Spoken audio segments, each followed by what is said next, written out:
মিস্ত্রি ছাড়া নিজেই বানিয়ে ফেললাম হচ্ছে হাঁস মুরগি রাখার ঘর। অর্থাৎ বন্ধুরা দেখতেই পাচ্ছেন যে আমার বাড়ির সামনে অনেকটা জায়গা ছিল, এই জায়গাটায় আমি প্রথমে প্ল্যান করলাম কি করা যায়। আর যেহেতু দিন দিন আমার খামার বড় হচ্ছে, পিছনে দেখতে পাচ্ছেন যে ওয়াল করা একটা ঘর, এখানে হচ্ছে ওই মুরগি রাখা আছে এবং হাঁস রাখা আছে, কিন্তু ওই জায়গাটায় হচ্ছে না। আমি চাচ্ছি কোয়েল পাখির জন্য আলাদাভাবে একটা স্বতন্ত্র ঘর বানানোর জন্য। তাই সকাল সকাল চিন্তা করলাম যে একটা ঘর বানাবো, মাপ টাপ নিয়ে নিলাম। এরপর মিস্ত্রির কাছে গেলাম, মিস্ত্রি আমার কাছে চাইলো 3,000 টাকা লাগবে। 3,000 টাকা যদি মিস্ত্রিকে দেওয়া লাগে, সেই ক্ষেত্রে চিন্তা করলাম যে মিস্ত্রিকে কোনো টাকা পয়সা দিব না, মিস্ত্রিকে কোনো টাকা পয়সা না দিয়ে আমি নিজে বানিয়ে ফেলবো।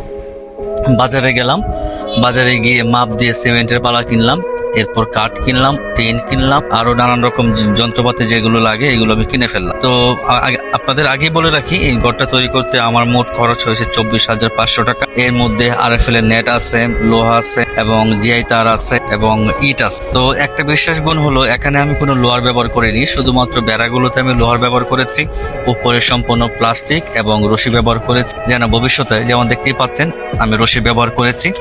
ইন ফিউচারে যাতে আমি এটা যদি চেঞ্জ করি, সেক্ষেত্রে আমি যেন এটা খুলতে পারি সহজেই, এই জিনিসগুলোকে যেন আমি ব্যবহার করতে পারি। তো প্রত্যেকটার মধ্যে হচ্ছে আমি লোহার পরিবর্তে আমি এখানে প্লাস্টিকের রশি এগুলো ব্যবহার করি।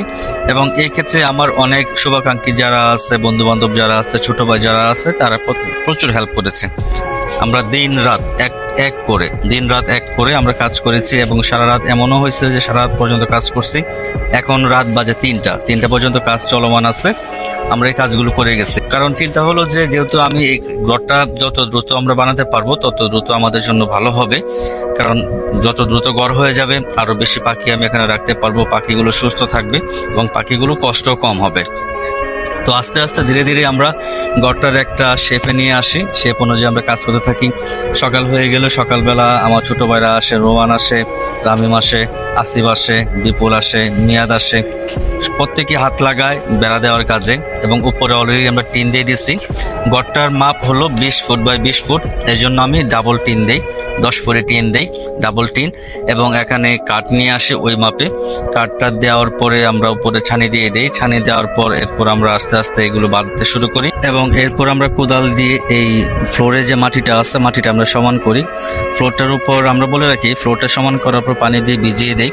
ফ্লোরটা সমান হলে এরপর আমরা তুষ এবং অন্যান্য যে মেডিসিনগুলো আছে, বায়ুনাশক ওষুধ, জীবাণুনাশক ওষুধ যে মেডিসিনগুলো আছে এগুলো দিয়ে দিই। আমরা কাজ করতে করতে ক্ষুধা লেগে যায়, দোকান থেকে খেজুর নিয়ে আসি, সবাই মিলে খেজুর খেয়ে শরীরটা একটু চাঙ্গা করে তারপর আমরা পুনরায় কাজ শুরু করি।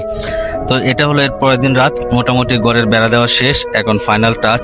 ইতিমধ্যে আমাদের সাথে মনা আছে, তো মনা হচ্ছে বেড়াগুলোতে হচ্ছে লোহা মারার ব্যাপারে সাহায্য করতেছে। যেহেতু ঘরটা আমাদের প্রায় মোটামুটি কমপ্লিট হয়ে গেছে, আমরা এটা ফাইনাল দেখে নিচ্ছি। বিদ্যুতের কাজগুলো করাচ্ছি, সাগর চলে আসে বিদ্যুতের কাজের জন্য। তো আমরা প্রতিটা ঘরে, এই ঘরটাকে আমরা 3টা খোপে ভাগ করেছি। 3টা খোপে ভাগ করার পর এখানে মোট 6টা লাইট আমরা দিয়েছি। 6টা লাইটের পাশাপাশি হলো সাইডে আমরা ত্রিপাল দিয়ে দিয়েছি। ত্রিপাল হলো কার্পেট টাইপের, এটা হলো কম্বল হিসেবে বলে আমাদের এলাকায়। ধন্যবাদ বন্ধুরা, আসসালামু আলাইকুম।